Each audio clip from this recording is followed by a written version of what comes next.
Alright guys, welcome back to the latest Yokomo build video, and what we got to do is open this up for the transmission. I think here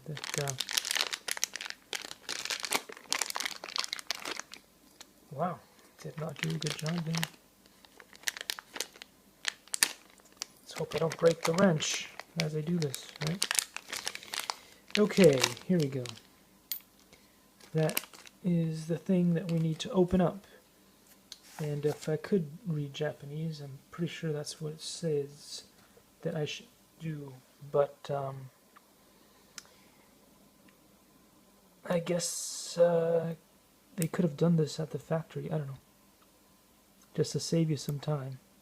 But then if they had done that at the factory, you would receive a very messy thing. A very messy set of... Likey.